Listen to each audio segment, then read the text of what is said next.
we have this gap year, we have this year where there's not going to be a state report card. And given that we like to have continuity of data, we like to be able to trace students from year to year to year.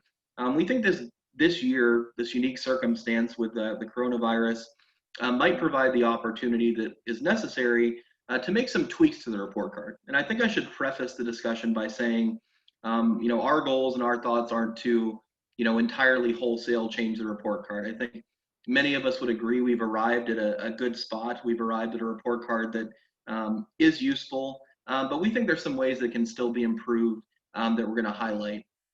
And I think also, more so than many of the reports we do, while we've put it out and made it public, the solutions are still a work in progress, and we'd love to hear from school leaders and policymakers and anyone else who has thoughts on how we can address some of the concerns that we discussed today. So the way that we're going to go through this presentation is we're going to spend the first part here discussing how the report card works. Some of you that are school leaders may be quite familiar with the process, but obviously we have a variety of folks on the call. So we're going to kind of present a 30,000-foot view of the components of the report card and what goes into it. I will note that in the actual paper that Colin mentioned, or that we actually put out, there's a more in-depth analysis where we actually go through a lot of the math. We're not going to do that in the presentation today. I think we'd have a lot of drop-off if we went through all of the math. But if that's something that interests you and you'd like to take a deeper look at, please look for our actual report that we put out on the topic.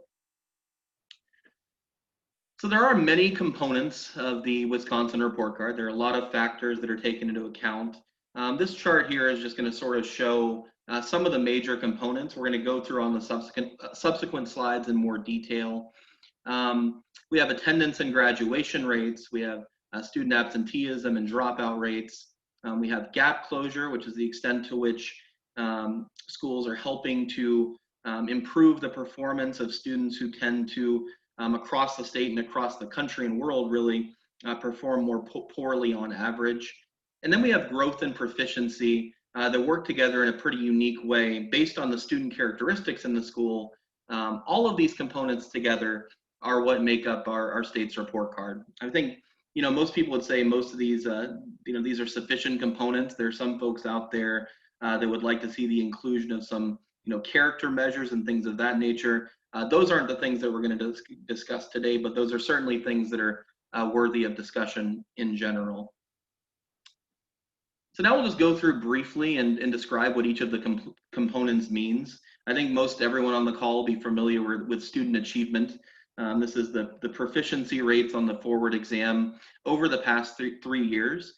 This component is weighted by enrollment and the year. So more recent data, as well as enrollment size, plays a role in the extent to which a year is weighted. So for example, if you go from 50 students in a school to 100 students in a school, the year with 100 students in the school gets more weight than the year with 50 students, just recognizing that more kids are being impacted by the school's performance in the year with more kids. Next, we have gap closure. And as I mentioned on the previous slide, we're attempting to measure the extent to which a school is effective at closing the achievement gap between students of various backgrounds who, at least in academic research in our own state, have been found to struggle. So we have race. We look at students in minority groups compared to a reference group of white students. We know that historically Wisconsin has the largest or one of the largest achievement gaps in the country along racial lines, so obviously an important factor to look at there. Also consider disability status, economic status, and English language learner performance relative to the performance of English proficient students. As we get into the discussion of growth, this is a figure that we pulled from one of our apples to apples studies that we've conducted over the past few years. One way to think about growth is to think about all the schools in the state on a continuum. And I think it won't be news to anyone on this call that unfortunately economic status plays a tremendous role in the proficiency levels and the knowledge levels that we see. What we have here is every school in the state that had data. These are the blue dots on the map. This is the 2016 year, but you could really fit this chart with any year. And what you see is obviously that as the number of economically disadvantaged students in the school goes up, predicted efficiency, predicted proficiency in English language arts tends to decline. It's a pretty strong relationship, unfortunately. But what you see here are a couple dots that are noted. We have on the bottom left-hand corner a school that has really low levels of low-income students, but also really low levels of proficiency. And at the school level, this would be a school that we think of as having negative growth. Students aren't performing as well as would be expected based on the economic status of the students in the school. At the upper right corner, on the other hand, we have a school that would be considered to be a positive growth school. This is a school where there are a large number of low-income students, but we see proficiency levels that are quite high, and indeed, some of the higher proficiency levels we observe in the state. So these are outlier schools, and what we're seeing here is that growth in general, and it's done at the student level on the report card. This is a simplification. But growth in general helps us to identify these outlier schools, schools that are doing a good job with students that in general tend to be struggling to some extent.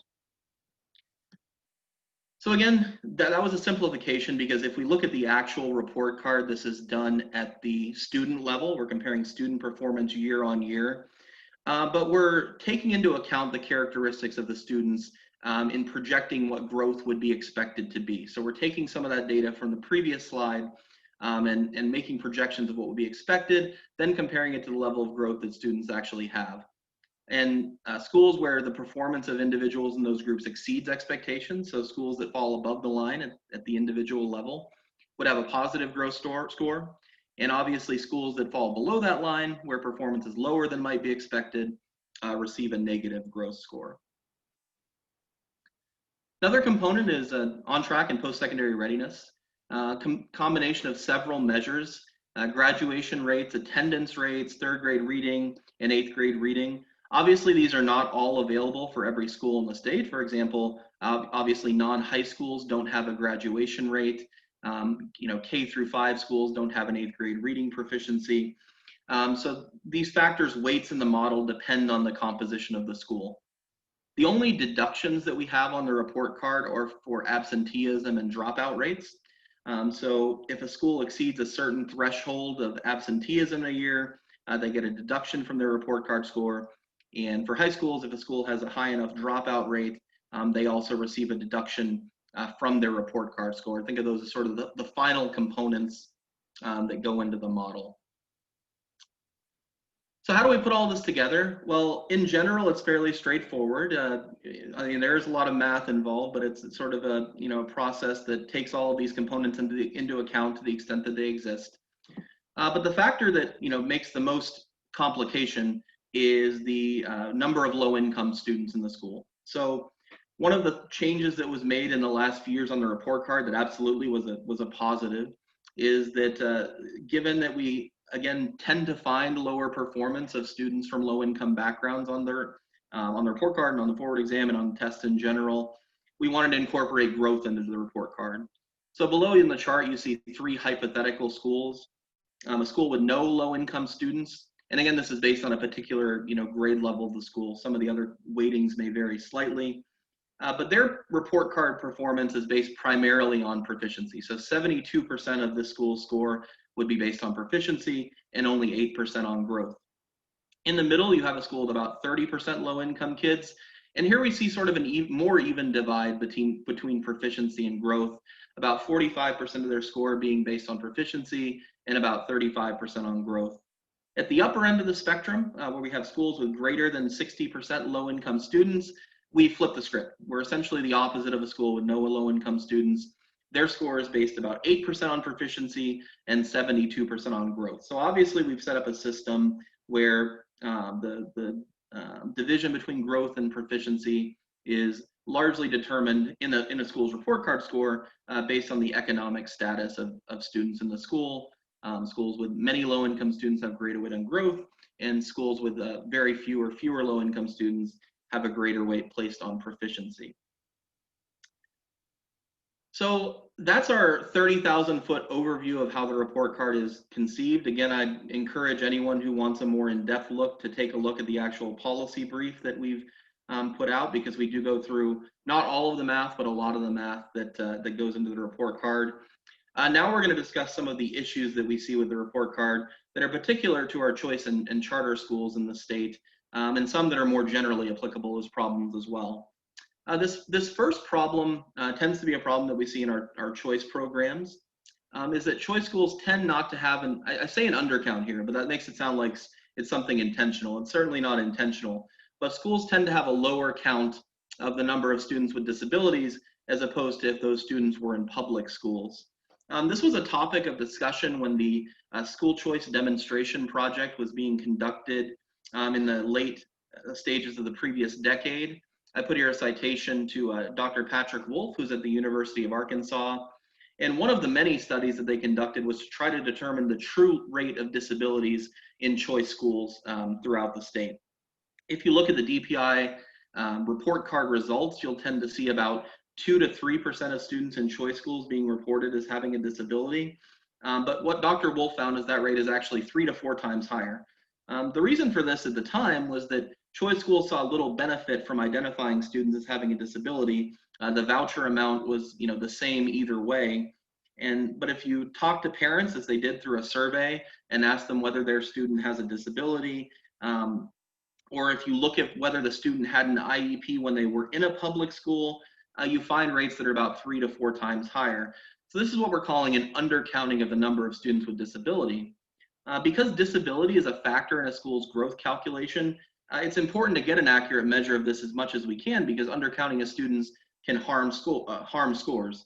When you have a higher percentage of students with disabilities, you effectively receive credit on the report card for the educational progress you make with those students that you don't receive in a circumstance where those students are not counted as having a disability. So it's just highlighting here the fact that getting an accurate count of the number of students with disabilities is important. The way DPI does it on the report card is whether the student receives accommodations on the forward exam, and that tends to severely undercount the number of students with disabilities in choice schools, which can really harm report card scores. Another area where we see choice schools struggling to get accurate data is in the field of economic status. So we'll return to this a couple times here, but you recall on the earlier slide when we were discussing the components of the report card that the role of growth varies extensively based on the number of low-income students in the school. What you see in the chart below are 2 real schools from the Milwaukee area. One is reported on the report card as having 97% low-income students. The other school is reported as having 11% low-income students. These numbers come from the choice-only report card, and given that the vast majority of students in School B are students that are participating in the choice program, we think that it's likely, though not guaranteed, that some level of undercounting of students with low income status has occurred in this school. Proficiency is very close between the 2 schools. As you see, actually School B is ever so slightly higher in proficiency. And yet what we see on the overall report card score is that School A meets expectations and School B fails to meet expectations. Now we know that there are more factors that go into this, but I think that growth, the measure of growth and the extent to which growth plays a role in the score have been a huge impediment to School B in this case. And it just highlights again how important it is that we get accurate information on student income when we are formulating these report cards. And we know from talking to school leaders over the past several years that it's a challenge to get this information.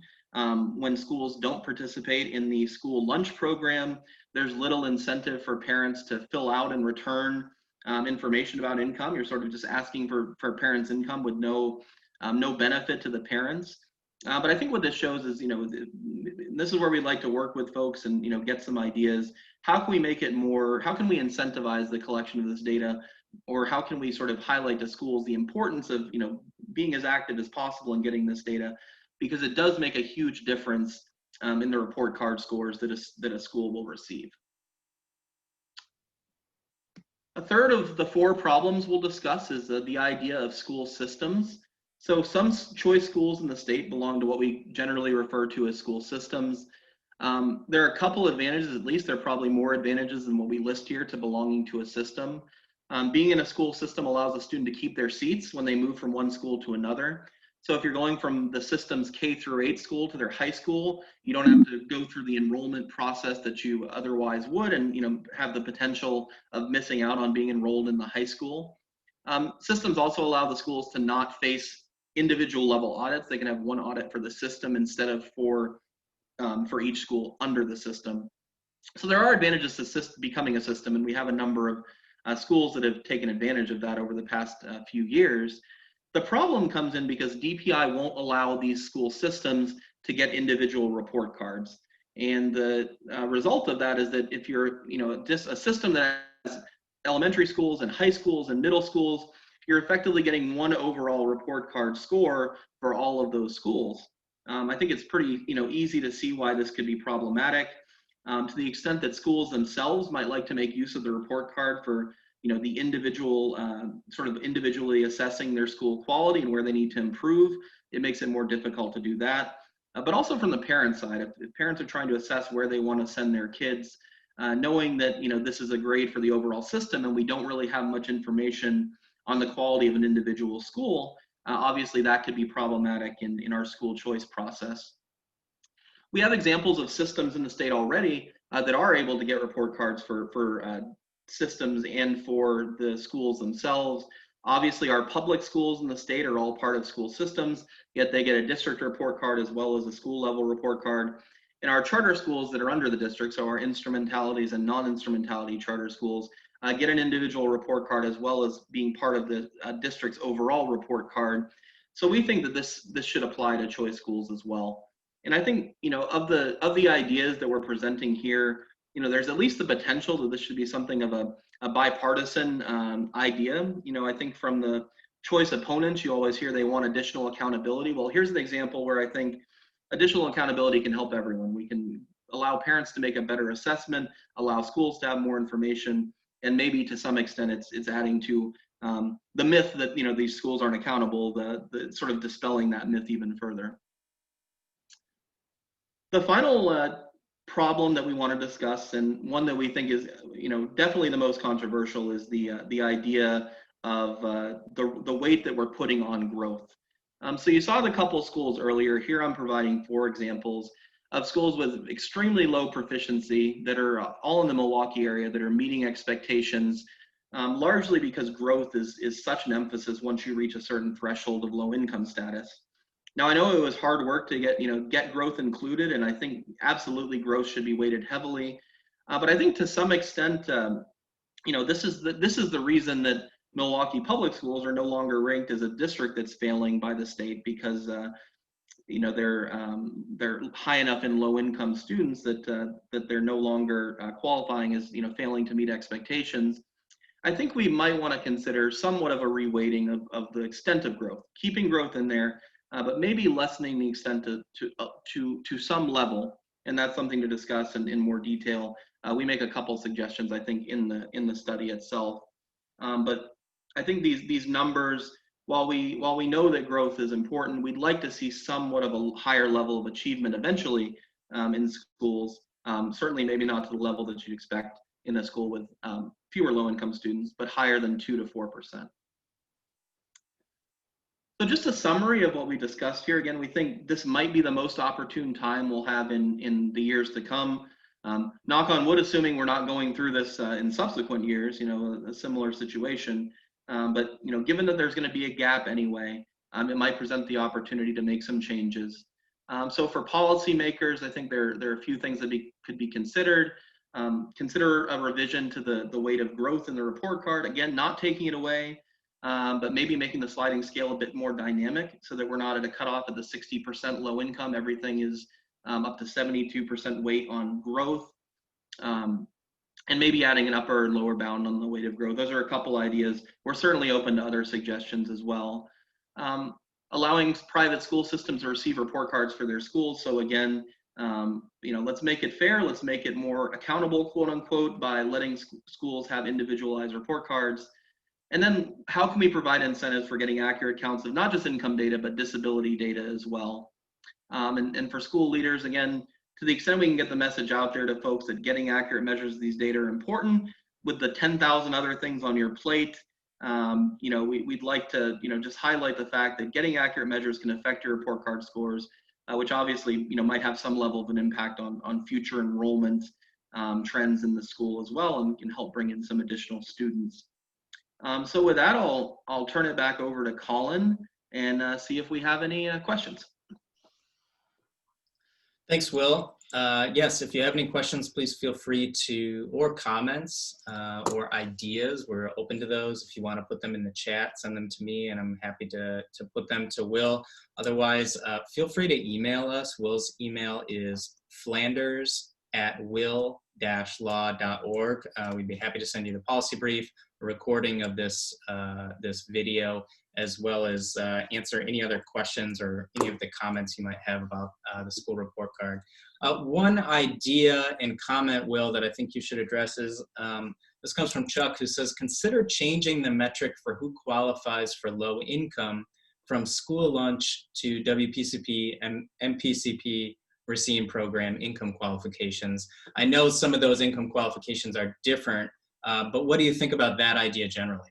So I think in general, that's a positive. I know one of the issues that we've discussed with that is that, and we're glad that you only have to qualify for the choice program once. You don't have to subsequently in every year submit your income. And I think that, increases stability, and we wouldn't want to hurt that by making folks submit their income every single year. But I think we do know intuitively, as I mentioned, this school that has 98% of their kids enrolled in the choice program, obviously a large percentage of those kids are going to be low income.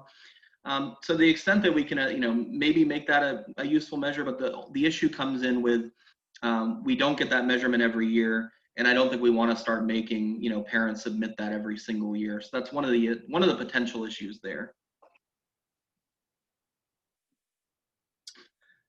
Another comment and question from Sean. He says, I believe when high school students transfer out of state or change to homeschooling, they count toward our dropout rate.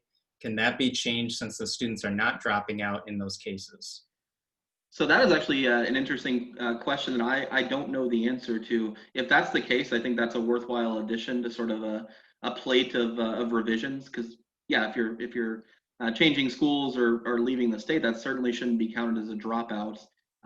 So happy to discuss that with you further, and I think that'd be absolutely a worthy addition here, and something that should be considered, because that shouldn't be penalizing you on the report card. This is from Abby. Does it make sense to tie some of the enrollment data to the enrollment audit? We made a mistake for our first report card and didn't realize that while we had students coded on our end, codes didn't translate when DPI did the data poll. It resulted in way lower low income and SPED numbers than actual. We've learned and won't do it again, but it was a hard lesson to learn. Can you speak to that? Yeah, I think that's, and we've heard from other schools that have had issues in that process as well over the last few years. I think that's a great idea. I think as we're looking for ways that we can address this, I think the data that you mentioned ought to be more accurate, because it's an audit. So I think that to the extent that that could provide a solution, maybe that's the solution that we're looking for. Because yeah, there are a lot of issues with the reporting and the confusion that schools have. Sometimes folks in the school may not even quite know how to fill out some of the information, but when it's the audit form, I think that might be a great idea, and we'll definitely consider that one as we think about what policy solutions to move forward on. Here's a question from Robert. He says, do you believe, he says, what are your thoughts on more emphasis on the measurements for, say, youth apprenticeships or technical certifications? Do you believe the report card should contain an analysis of how the school utilizes state funding and how the district uses state funding overall where invested, and what the results are? So that's kind of a question about maybe are there different things that we should be putting into the report card to judge a school or judge a district? So I think that as we see, an increased emphasis on apprenticeships and the idea that maybe some of these college alternatives are a great idea for some folks. We've toured schools over the years that have excellent apprenticeship programs that are getting kids right into jobs with some of our local companies. I think since that's an important emphasis, for school leaders and for policymakers across the state, I think some measure of that in the report card should be considered. I'm not sure we want to make it part of the actual score, but maybe providing that information along with some of the data on academic proficiency in the report card could be helpful. So maybe as some sort of an independent assessment in the report card, the extent to which those programs are being pushed forward, I think would be a great plan. Well, thank you so much, Will, for this presentation. Thank you so much for everyone for taking time out of your busy days to join us. Again, if you have questions, further comments, feel free to reach out to us. And we will make this recording available. If you're interested in the slide deck, we're happy to provide that as well. So thank you very much. Have a great morning, everybody, and thank you, Will.